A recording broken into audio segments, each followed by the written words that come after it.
তারপরে তার কোরআন এবং হাদিসকে দলিল দিয়ে কথা বলে। যদি কোনো ব্যক্তি দালাল না, এটা আমি যতটুকু জেনেছি তিনি কোনো এই সরকার পার্সেলটা নিয়ে গেছে 221 আসলে কতজন এভাবে কোনো সরকার দিয়েছে তার নজির নেই।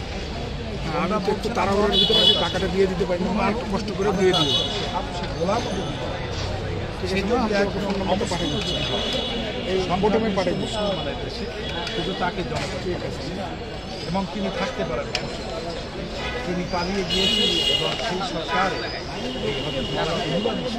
তার আব্বা একজন সবচেয়ে বড় মাপের আলেম ছিল, আমাদের কিন্তু তিনি দালালি করতে গিয়ে শুনেছি মসজিদে মেম্বারে বসে কোরআন হাদিসের কথা না বলে তিনি সেই সাবেক প্রধানমন্ত্রী তার প্রশংসা, তার বাবার প্রশংসা এগুলো করেছেন। এই জন্য গোটা মুসলিম, গোটা বাংলাদেশের বাইতুল মোকাররমের মুসলিম সমাজ যারা মুসলিম যারা নামাজ যারা করেন মুসলিমরা তাকে চান না। সরকার যখন প্রধান যখন পালিয়ে গিয়েছেন তিনি ওই মসজিদ থেকে পালিয়ে গিয়েছেন আমরা যতটুকু জেনেছি।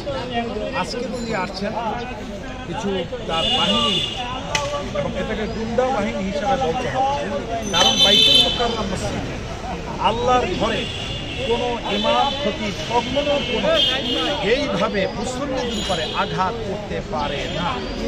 এটা কথা আপনি কি বলেন, ঠিক না ঠিক?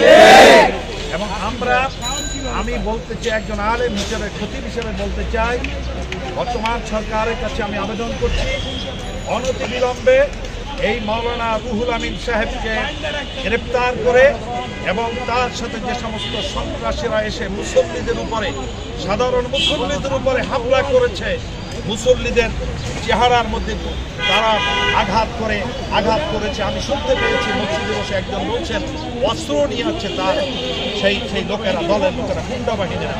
অনতিবিলম্বে রুহুল আমিন সাহেবকে গ্রেপ্তার করে এবং ওই গুন্ডা বাহিনীতে গ্রেপ্তার করে এর দৃষ্টান্তমূলক শাস্তি আমরা বর্তমান যিনি উপদেষ্টা যেই সরকার আছেন তাদের কাছে দাবি করছি।